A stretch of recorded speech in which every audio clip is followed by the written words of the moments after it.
बार भाग्य और बुद्धि में बहस हो गई। भाग्य ने गर्व से सिर उठाकर कहा, मैं बड़ा हूँ। बुद्धि बोली, नहीं, मैं बड़ी हूँ। बहस बहुत देर तक चलती रही। अंत में दोनों ने निर्णय किया कि बहस से समस्या का हल नहीं होगा, इसके लिए कुछ करके दिखाना चाहिए। तभी उन्हें खेत में काम करता एक किसान दिखाई दिया। बुद्धि ने भाग्य से कहा, तुम अगर इसे राजा बना दो तो मैं हार मान लूंगा। भाग्य ने कहा, ठीक है, मैं इसे अभी राजा बनाता हूँ।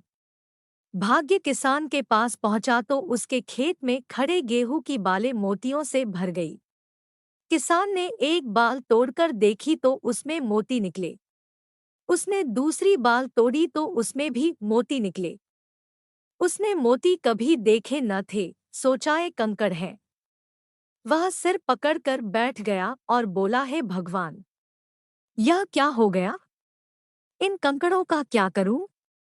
साल भर की मेहनत व्यर्थ चली गई। वह खेत के किनारे बैठकर अपने भाग्य को कोसने लगा। तभी उस देश का राजा अपने मंत्री के साथ उधर से गुजरा। उसने किसान को रोते देखा तो रुक गया। उसने किसान से रोने का कारण पूछा। किसान ने राजा को सब कुछ बता दिया। राजा ने खेत में घुसकर देखा तो यह देखकर आश्चर्य में पड़ गया कि उस खेत में मोती उगे हुए थे।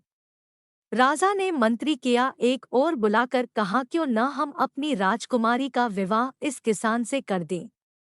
वह हमारी इकलौती संतान है।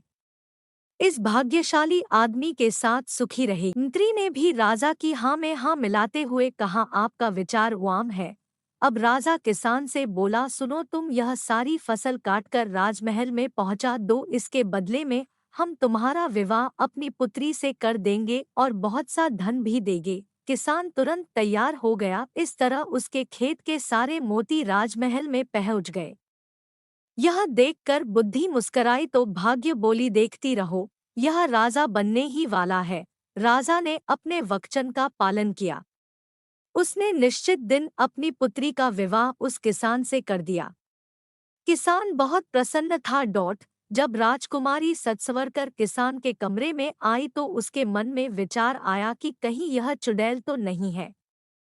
उसने बचपन में सुन रखा कि चुड़ैल सनुदर रूप धारण करके आदमियों का खून चूस लेती है और उन्हें मार डालती है।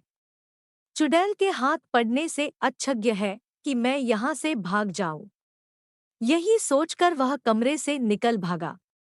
वहां से भागकर किसान नदी के किनारे जा बैठा। तभी राजा का सैनिकों ने उसे देख लिया। वे उसे पकड़कर राजा के पास ले आए। उसे देखकर राज को क्रोध आ गया।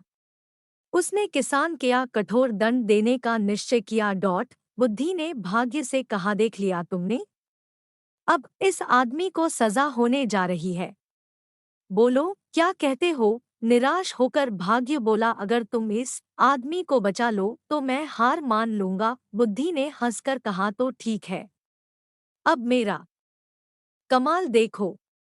मैं चली उसके पास। जैसे ही बुद्धि किसान के पास आई, वह बालो, राजन, आप मेरे ससुर हैं। क्या मैं आपसे पूछ सकता हूँ कि मुझे क्यों लाया गया है? राजा बोला, तुमने मेरी पुत्री का तिरस्कार करके मेरा घोर अपमान किया है। इसका तुम्हें दंड दिया जाएगा। तब किसान बोला, राजन, जब आपकी पुत्री कमरे में आई तभी नदी की ओर से बचाओ बचाओ चिल्लाने की आवाज मेरे कानों में पड़ी। मैं अपने आप को रो न सका और उस आदमी को बचाने नदी पर चला गया था। अगर यह मेरा दोष है तो आप मुझे अवश्य दंड दे। किसान की बात सुनकर राजा बहुत प्रसन्न हुआ और गले से लगा लिया। वह बोला, हमारे बाद तुम ही इस देश के राजा बनोगे। तब बुद्धि ने मुस्कुराकर भाग्य की ओर देखा। भाग्य ने हंसकर कहा, मैं अपनी हार मानता हूँ। तुम वास्तव में मुझसे बड़ी हो।